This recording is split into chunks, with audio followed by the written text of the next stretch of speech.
If you are listening to this right now, I want you to consider a completely normal, everyday scenario. Like, have you ever completely lost your patience in traffic and maybe caught yourself just yelling at the car in front of you? Oh, yeah. All the time. Right. Or have you ever sat on your couch just agonizing over the phrasing of a simple text message for, I don't know, 20 minutes? Definitely been there. Exactly. What about attending a lecture or like a Sunday morning service? Have you ever walked out feeling totally inspired, ready to change your life, and then you just completely forget the core message by Tuesday? Yeah, I mean, it is a deeply common human experience. The struggle to maintain composure, focus, and, perspective is something pretty much everyone navigates on a daily basis. That universal struggle is exactly why we're here today. Yeah. But we are looking at it through a very specific lens. Our deep dive today centers on a massive cultural shift happening within the modern faith community. Right. We are analyzing a really fascinating article and a product guide from an apparel brand called Successful Faith. Specifically, we're focusing on a piece they published titled, "The Lord is My Shepherd, I Need Supervision." And just to set the parameters for you, the listener today, our mission here isn't to preach or to, endorse any specific theological viewpoint. Right, absolutely. Instead, we are looking at this source material sociologically. We want to understand how a massive demographic is signaling a profound internal shift in their culture. They are moving away from projecting an image of absolute perfection and leaning heavily into relatable, self-deprecating humor. Okay, let's unpack this, because before we can really analyze the current trend, this joke about needing constant supervision that is suddenly appearing on modern streetwear, we really have to establish a baseline. Yeah, the context is super important here. Yeah. It really is. We have to look at what this community used to wear and, honestly, what those clothes represented. The Successful Faith article paints a picture of a culture that, for a long time, implicitly demanded its members act like spiritual superheroes. Right, and what's fascinating here is how clothing consistently acts as a mirror for internal community pressures. Yeah. If you look at the landscape of Christian retail in the 1990s and the early 2000s, it was largely defined by a very specific type of garment, Oh, I know exactly what you're going to say. the parody T-shirts. Yes. Oh my gosh. Right, these were shirts that took recognizable secular logos, like a famous soda brand or a popular athletic slogan, maybe a fast food chain, and they basically swapped the text for a religious message. I have vivid memories of seeing those in the wild. You would see a shirt that looked exactly like the Just Do It swoosh, but it would say, "Jesus do it." Yep, that was a huge one. Or the red and white cola logo altered to say, "Catch the Spirit." The source material notes that while these designs were well-intentioned, they often came across as, well, corny or cheap to outsiders. Totally. But why was that the dominant aesthetic for over a decade? Like, what was driving that specific design choice? Well, I mean, it was largely a product of a pre-internet subculture trying to build a parallel universe. Christian retail at the time was focused on providing safe alternatives to mainstream pop culture. Okay, that makes sense. But sociologically, those shirts carried an underlying message of triumph and certainty. When you take a massive corporate logo and rebrand it for your faith, it projects an image that says, we have all the answers, our culture is winning, our lives are perfectly sorted out. Gosh, that sounds exhausting. It actually makes me think of the early days of social media. Oh, in what way? Like specifically the 2010s era of heavily filtered, perfectly curated Instagram feeds. The era where every single photo was color corrected, every vacation looked flawless, and nobody ever posted about having a bad day. Oh, wow. Yeah, that is a spot-on comparison. The 90s Christian aesthetic seems like the analog equivalent of that curated feed. But that brings up a chicken or egg scenario. Did the shirts create the pressure to be perfect? Or did the pressure to be perfect create the market for those shirts? That is the core tension the article explores. It was a feedback loop. The culture rewarded those who presented a sanitized, problem-free existence, and the apparel reinforced that expectation. Right. The lived experience of the average person simply doesn't match that triumphant narrative. I mean, people still get angry in traffic. They still struggle. So the emergence of a shirt that openly declares, "I need constant supervision," represents a structural break from that feedback loop. It is a collective sigh of relief. Wait, I want to push back on that a little bit, because if you are trying to break away from an old, stiff aesthetic, why choose a sheep? Well, it's deeply rooted in the text. Sure, but the Successful Faith article centers this entire new movement around the biblical metaphor of humanity as a flock of sheep. And if sheep are as utterly defenseless and, like, directionless as the stereotype suggests, why would a brand want to highlight that? It's a fair question. Doesn't leaning into that level of helplessness risk alienating people who turn to faith because they want to feel empowered and strong? It absolutely does risk alienating those looking for a power-based identity. But the source points out that the theology itself doesn't actually offer that kind of empowerment. Really? Yeah, the article notes several ancient texts, Isaiah 53, Matthew 9, Psalm 100, where the biblical authors deliberately compare humanity to sheep. In the context of this specific theology, being humbled is the prerequisite for grace. Yo, interesting. So you can't have one without the other. Exactly. Yeah. If a believer wants to authentically engage with their own text, they have to confront the reality of the metaphor. And from an animal husbandry perspective, that metaphor is actually quite brutal. Here's where it gets really interesting. Because it is entirely brutal, if an ancient writer wanted to flatter humanity, they had so many better options. Aye, for sure. They could have used lions to signify strength, or eagles for vision, or wolves for fierce independence. But the biological facts about sheep that the article lays out are staggering. First of all, they have absolutely zero sense of direction. Yeah, they completely lack the homing instinct that you see in dogs, cats, or, certain birds. A sheep can be grazing in a pasture, simply following a patch of grass, and find itself completely lost just a few hundred yards from its own home. That is wild. And they will not retrace their steps. They don't know how. And their physical traits are just as concerning. They don't have sharp teeth or claws. They aren't particularly fast runners. They don't have natural camouflage to hide from predators. Right, they are basically walking targets. Their primary defense mechanism when faced with danger is essentially to panic and flock together, which often just makes them an easier target. Yeah, it's not a great survival strategy. But the source describes a very specific, dangerous phenomenon in shepherding called being cast down. Ah, yes.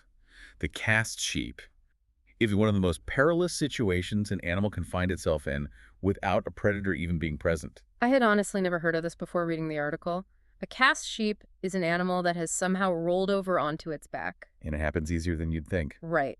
It might happen because they lay down in a slight depression in the ground, or their fleece is too heavy with mud and moisture, or simply because their center of gravity is off. Once they are on their back, their legs are flailing in the air and they literally cannot get back up on their feet. Yeah, they are stuck. Like a turtle flipped onto its shell. Exactly like that. Yeah. And the mechanics of how they are rescued are fascinating, and they add incredible depth to the theology being discussed. When a sheep is cast down, gases quickly begin to build up in its rumen, which is a part of its stomach. Oh. Yeah, and if the pressure isn't relieved, it can suffocate the animal within hours. The shepherd has to constantly count the flock, realize one is missing, and physically track it down. And the shepherd can't just, like, flip the sheep over and walk away, right? No, because the sheep's circulation has been cut off. The shepherd often has to physically roll the sheep over, straddle it, and rigorously rub its legs to restore blood flow. That is so intense. It is. They have to hold the animal upright until it regains its equilibrium. Otherwise, it will just stagger and fall right back over. It is a highly intensive, hands-on rescue. That detail completely shatters the cozy, sanitized image we usually see. Growing up, you see these sweet little cotton ball sheep in greeting cards or holiday decorations, and it feels like a warm, passive metaphor. It really does. But understanding the mechanics of a cast sheep transforms a famous text like Psalm 23 into an urgent rescue mission. When the ancient text says, "The Lord is my shepherd, I lack nothing," it isn't describing a luxurious, wealthy lifestyle. According to the source's theological breakdown, it means exactly the opposite. To say I lack nothing is an admission that without the shepherd, the sheep lacks the fundamental ability to survive. Wow.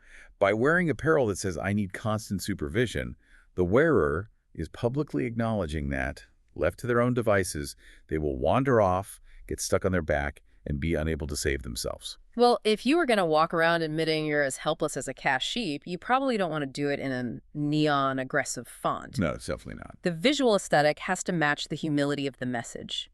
Which brings us to the actual design of these modern shirts. How is this heavy, somewhat gritty, theological reality being presented visually? If we connect this to the bigger picture of graphic design psychology, the medium truly is the message here. Right. The Successful Faith Product Guide highlights that modern consumers are searching for terms like comfort colors, Christian shirt, and minimalist typography. They aren't just buying words, they are buying an aesthetic posture. Let's explore the psychology of that posture. The constant supervision tee uses premium pastoral line art. It's really subtle. It's very clean. Yeah, the typography is elegant, usually a clean serif or a very restrained sans serif font printed on muted, earthy tones like ultra-soft, dark heather gray. Why does a soft fabric and a minimalist line drawing matter so much to the message? It matters because of contrast. The article maps out two dominant movements in current Christian streetwear. On one side of the spectrum, you have heavy, edgy streetwear focused on the concept of spiritual warfare. Okay. The primary example the source provides is a Jesus Flip Tables t-shirt. Oh, I've definitely seen that style. It uses heavy Gothic fonts, bold contrast, oversized graphics. It leans heavily into an aggressive, confrontational posture. It basically screams at the observer. Precisely. It signals a combative stance to the world. But on the other side of the spectrum, you have this minimalist, grace-based style. Wait, like the sheep shirt? Exactly. The minimalist design of the sheep shirt psychologically signals that the wearer is comfortable enough in their identity that they don't need to shout. The muted colors and fine line art invite the viewer to lean in and read it rather than blasting the message at them from across the street. That is a brilliant distinction. Neon colors and heavyweight fonts trigger a defensive reaction in the viewer. If I see a shirt yelling at me about flipping tables, my guard goes up instantly. Naturally. But a quiet, self-deprecating joke drawn in fine lines, that lowers the temperature of the room. It feels like the design choice itself is a theological statement. By choosing subtlety over volume, the brand is actively projecting quiet grace over loud posturing. It is an intentional choice of invitation over confrontation. The minimalist aesthetic visually reinforces the humility of the wandering sheep metaphor.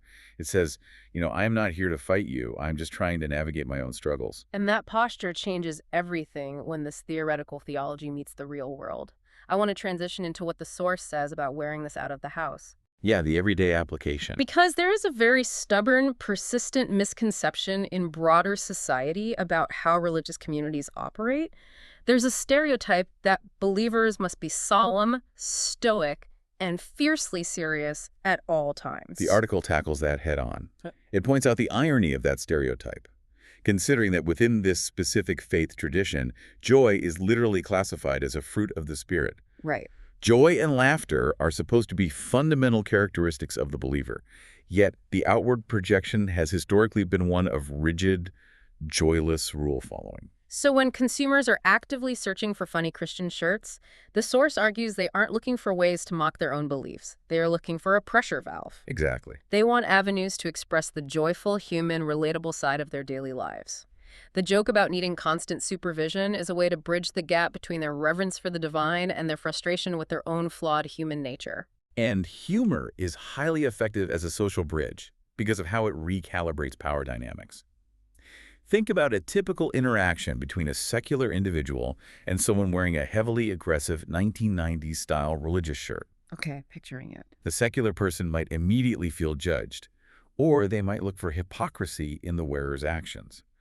The interaction is framed as a moral hierarchy. So what does this all mean for the modern believer wearing the constant supervision shirt? The article describes a scenario where you are standing in line at the grocery store, someone reads the minimalist text, and they just chuckle.